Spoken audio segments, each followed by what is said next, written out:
You're watching Access Minnesota. Here's Jim Dubois. We're at Sabathani Community Center in South Minneapolis. The program is called Gardening Matters, and we're talking to Kirsten Saylor, the Executive Director, and Margret Shields, the Outreach Coordinator. Kirsten, Margret, welcome to Access Minnesota. Thank you for having us. Kirsten, a question for you first of all. What is the Gardening Matters program? Gardening Matters is an organization, and it's dedicated to the ongoing success and sustainability of community gardens across the Twin Cities area. And really it's about supporting the gardeners that make them happen. We do it in a number of different ways, anything from helping gardens get started on the right foot for their best chances of succeeding, to being there as a clearinghouse if there's a problem or a question. Now we're getting more into helping people connect with the education and the resources they need for gardening to be successful there. And Margret, how many community gardens are there in the Twin Cities? Well, it's a hard number to estimate, actually. Gardening Matters tries and gets data on every single community garden that gets started, but since they're all kind of volunteer efforts, for the most part, it's kind of hard to, it's like herding cats sometimes.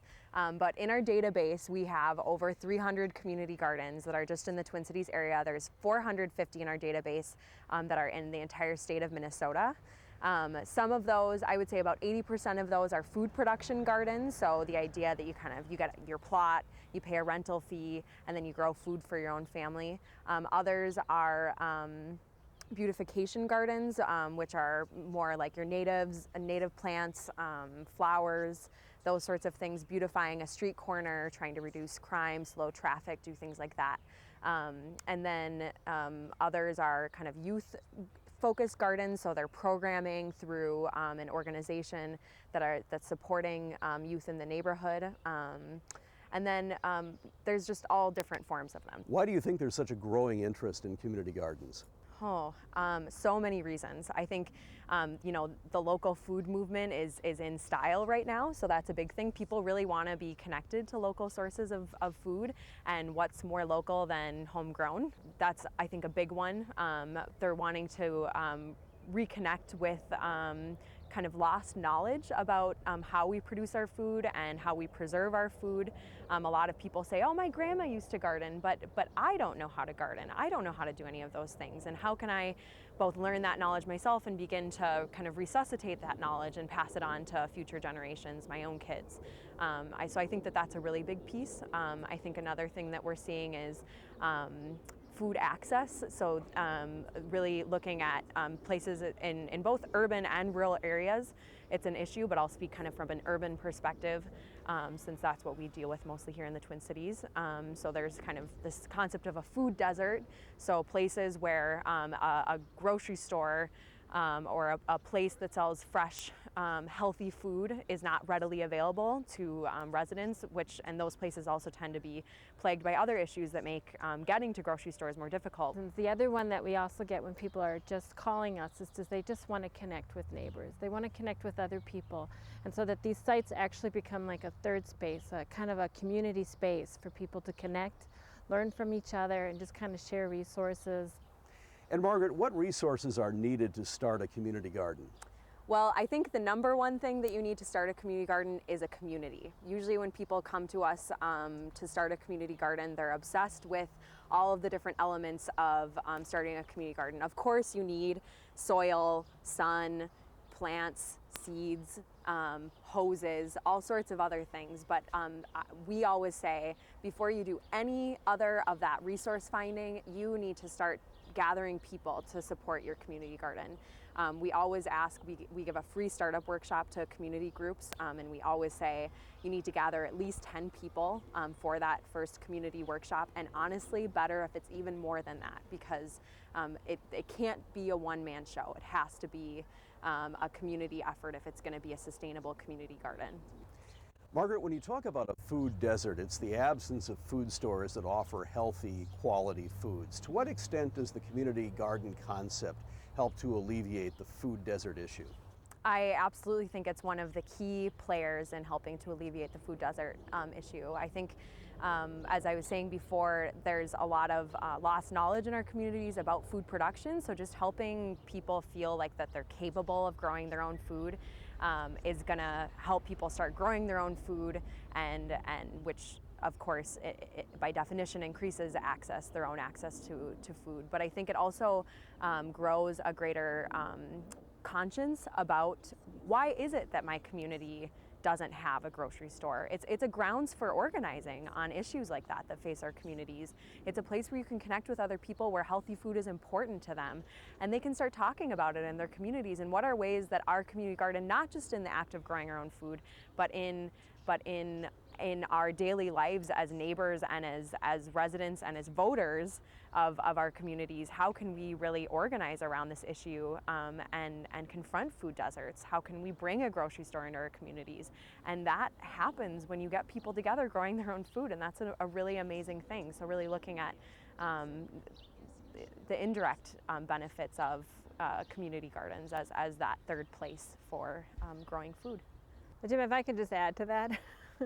What I would like to do is say that we're also involved with a program called the Garden Gleaning Project, and it's a collaboration amongst a lot of different kinds of organizations. And one of the big goals is to help gardeners and community gardens connect with their local food shelf and to donate some of their fresh produce to the food shelf. Use of food shelves has really gone up in the last few years, and we know of several within the project itself where they will sometimes have empty shelves for a lack of produce. And I just want to assure any gardener out there that the produce gets snatched up right away. I know there's a fear that if I bring it and I make all the effort to harvest it and bring it to the food shelf that it won't get eaten, but that's not the case at all. It has certainly been the case where sometimes it's the only thing on the food shelf for people when they're coming to look for food. Well, Margret, tell us more about the garden we're in. What's being grown here? All sorts of things. From what I can see, I see rhubarb plants, I see mint, I see eggplant and tomatoes and peppers, I see onions, Swiss chard, all sorts of things, lettuces, broccoli, cabbage. I know corn seeds were just planted. So part of what we do as an organization is we have a new program. It's called the Local Food Resource Hubs, and it's a membership program. So you join the program. It's for Minneapolis and St. Paul residents for now, but it's basically a local, place-based program where you join your hub, which kind of represents your neighborhood kind of garden network. And then you go and you get your seeds and seedlings. The distribution events are very social and kind of, again, with the idea connecting back to your community. It's not just about the seeds and seedlings, it's about much more than that. So we just had our most recent distribution this past Saturday for the hot crop stuff. So I see a lot of that scattered in here too. A lot of the gardeners here are members. And so through the program you can get, there were, gosh, I think 40 or 50 different varieties of seeds available, and then probably 25 different varieties of seedlings. And members would get to kind of choose, depending on the size of garden that they have, what package that they want to get. And it's again a really great way to, you know, when you're not just going to the store, but you're going to an event and talking about you know, plants, then you're able to really connect about, oh, you've grown this variety before, oh, you like, does that do well, you know, what does that taste like, that sort of thing. There's a lot more exchange of knowledge and information than just simply going to the store, exchanging money and being done with it. So I'm excited to see gardeners here that are participating in that program. Margret Shields is the outreach coordinator. Kirsten Saylor is the executive director of Gardening Matters. Thanks so much to both of you for joining us on Access Minnesota. Thanks so much for having us. We're very happy to share what we do. Thank you so much.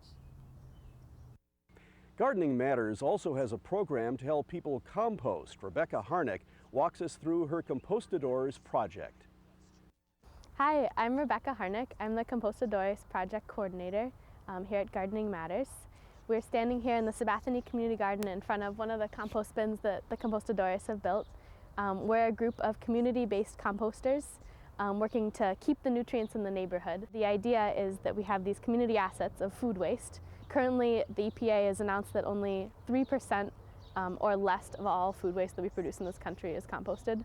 So all of these assets are just getting dumped into the landfill, getting trucked from our homes to the dump, and then you have to deal with how to deal with this waste. So we're here in community gardens trying to get that food waste to be utilized in positive ways for the community. Sustainable soils are are a big issue in community gardens, and soil really improves the quality of your crop. It helps hold water moisture. It's really a huge asset to community gardens. We do bin builds with about 10 or 15 people get together. They all put their hands on deck, hammer in all of these nails, and build this wonderful community asset. These compost bins are built in the style of Will Allen, who's doing the growing power work in Milwaukee, and they're static, meaning you don't need to turn them.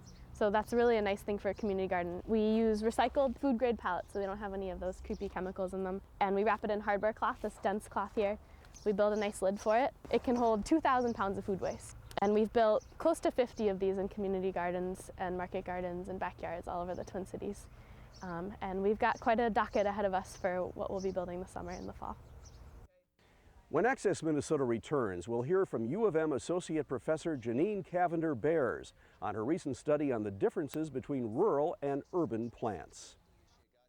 Access Minnesota will return after these messages.